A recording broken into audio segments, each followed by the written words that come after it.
छत्तीसगढ़ में कोरोना का जो रफ्तार है वो लगातार बढ़ी हुई है। गुरुवार को 2551 नए मामले फिर से सामने आए हैं और रायपुर से सबसे ज्यादा 358 नए मरीज मिले हैं। कल कोरोना से 29 लोगों की मौत की पुष्टि हुई है। कल 2235 मरीज रिकवर हुए। एक्टिव मरीजों की संख्या हुई 30,468। कुल पीड़ितों की संख्या यहां पर अब बढ़कर 1,16,153 हो गई है। कोरोना से अब तक 986 लोगों की जान चली गई है और साथ ही अब तक 84,699 मरीज ठीक होकर अपने घर भी जा चुके हैं। तो इस तरीके से जो कोरोना की रफ्तार है वो बहुत तेजी से बढ़ रही है। 2,000 से ज्यादा 2,500 से ज्यादा मामले 24 घंटे में सामने आए हैं और छत्तीसगढ़ में कोरोना के कहर के चलते कहीं ना कहीं बहुत लोग डरे हुए तो हैं ही, लेकिन फिर भी जो लॉकडाउन लगाया जाता है नियमों का पालन नहीं करते हैं। और ममता लगातार बनी हुई है। ममता, कोरोना की रफ्तार लगातार बढ़ रही है, लॉकडाउन भी किया गया, कई जिलों पर लॉकडाउन खत्म भी हो चुका है, लेकिन मामले अभी कम नहीं हो रहे हैं।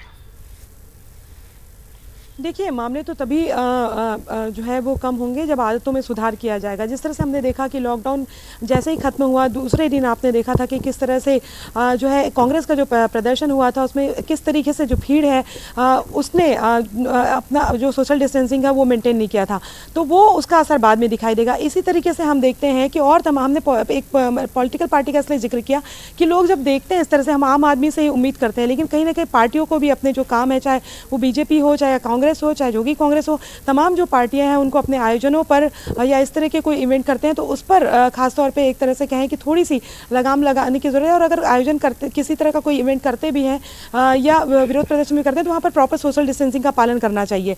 दूसरी बात अगर हम बात करें तो जैसे ही लॉकडाउन खुलता है उसके बाद में लगातार बाजारों में भीड़ एकदम से उमड़ती है। अब तो बाजार सामान्य कर दिए गए हैं।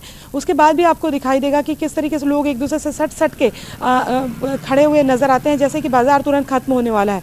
इसके साथ ही अगर हम बात करें तो संक्रमण को रोकने के लिए तमाम जो दावे किए जा रहे हैं उन दावों में ठीक है कि कुछ काम हो रहा है, लेकिन कई ऐसी खामियां हैं जिस पर अभी भी काम करने की ज़रूरत है। खुशफहमी से तो खैर अभी निकलने की तो ज़रूरत ही है ही, ठीक है, ठीक होके जा रहे हैं, लेकिन उसके दूसरी तरफ अगर हम देखें तो संक्रमण का दायरा भी रोज़ बढ़ता ही जा रहा है। मतलब कहीं भी आप ऐसा नहीं कह सकते कि आज आप हाँ थोड़ी सी राहत की सांस लें कि इतना संक्रमण जो है कि अब थोड़ी सी स्थिति जो है काफ़ी सुधार में है।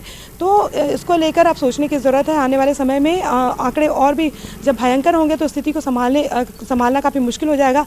अस्पतालों में जो है वो एक तरह से कहें तो अभी भी दिक्कतों का सामना जो है वो करना पड़ रहा है। निजी अस्पतालों की अपने आप में मनमानी जारी है और जो जाँच हो रही है, जाँच की रिपोर्ट को लेकर जिससे तत्काल रिपोर्ट मिलना चाहिए, वो परेशानी अभी भी बनी हुई है। और साथ ही जो देखा गया कि जो कोरोना पॉजिटिव है वो भी जो है चूँकि अब उस तरीके से कंटेनमेंट जो नहीं बनाया जाता और पॉसिबल भी नहीं है जब इतनी बड़ी संख्या में निकले, तो खुद जो अवेयरनेस चाहिए वो नहीं दिखाई देते। ज़्यादातर जगहों से कंप्लेन आ रही कि कोरोना पॉजिटिव जो मरीज हैं वो भी कई बार जो है वो घूमते हुए नज़र आए हैं। इसके साथ ही अगर हम बात करें तो उनके आसपास संपर्क में जो लोग रहते हैं वो जहाँ सैंपलिंग कराने के बाद भी लोग घूमते फिरते नज़र आते हैं। तो कहीं ना कहीं इन आदतों में सुधार करने की ज़रूरत है और तमाम तरह के आयोजन हैं उस पर, चूँकि कोरोना का समय है, ऐसे में सख्ती से इस पर जो है पालन करना चाहिए। जिस तरीके के जो नॉर्म्स है उसका पालन करना चाहिए और कोशिश ये करनी चाहिए कि चलिए, बहुत शुक्रिया आपका ममता तमाम जानकारी के लिए।